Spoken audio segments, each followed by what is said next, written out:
Mr. Hice for 5 minutes. Thank you very much, Mr. Chairman. Mr. Krebs, you're aware of the situation in Florida, the voter registration breach in 2016?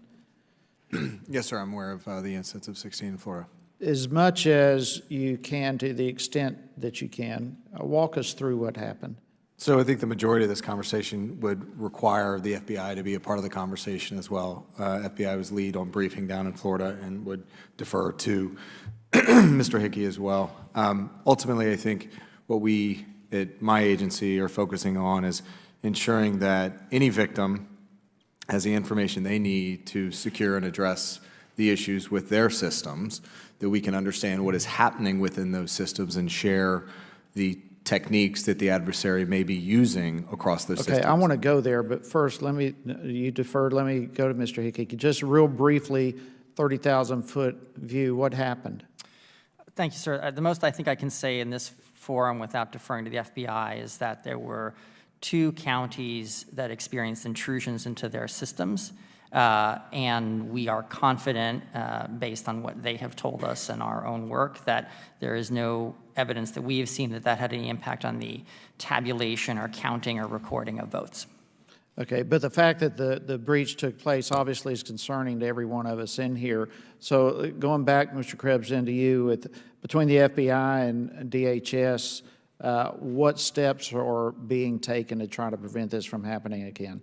So as I mentioned, in the run-up to 18, we made a priority to work with every single state and as many of the local jurisdictions as possible. I have to say, Florida and Governor DeSantis just issued a press statement, I think earlier today, about his review of the state's election systems. But what we're finding is that Florida is probably one of our best partners of any state in the union right now. Of their 67 counties, or their 67 election supervisor jurisdictions, they're all working with us in one way, shape, or form. The Albert sensors I mentioned, those intrusion detection systems, 66 of 67 counties have them configured and deployed right now, and the 67th is in the process of doing so right now. So with that, are you confident, relatively confident, that that vulnerability is going to be removed for 2020? Well, the specific vulnerability, the issue associated with the 16 incident was addressed. What we are doing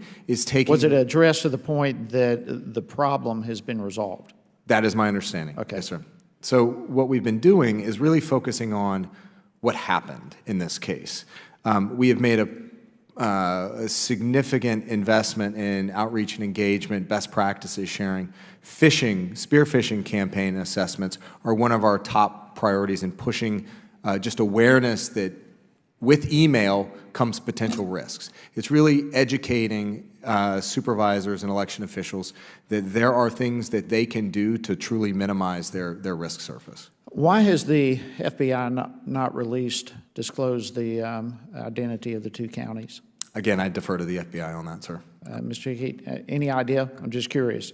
So I think what they would say is they're following the process we follow anytime we respond to the victim of a computer intrusion, which is we're there to help them, and we leave to them to make the decision about who they are accountable to and how to report that information. So whether it's a company or a county or a state, we're there to provide assistance, and then they need to make decisions about who they need to disclose that to.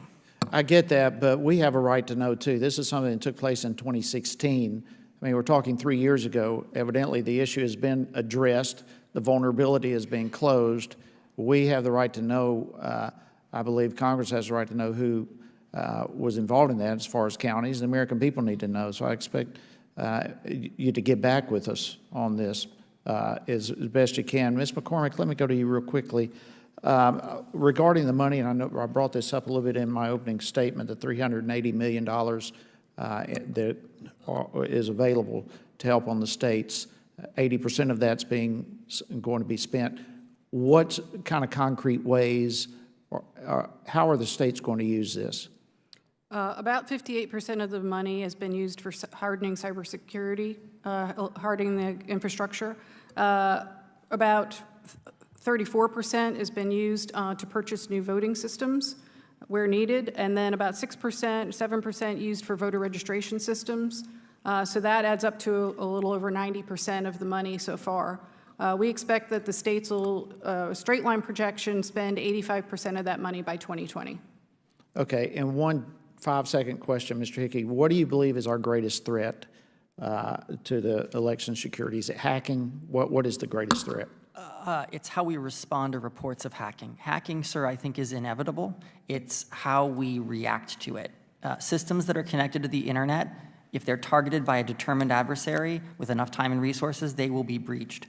So we need to be focusing on resilience. And resilience is not just a matter of what Mr. Krebs can tell you about, the importance of auditing votes and the like. It's also how we as a people respond when there's a rumor or there's a report that there's been a breach. We need to take a breath. We need to let the states evaluate it. We need to let investigators respond, and we need to have confidence in our elected representatives and our state officials that they've got this, because they deal with contingencies in elections all the time. If we undermine ourselves, the confidence in our system, we will be doing our adversaries' work for them. More than a 10-second question.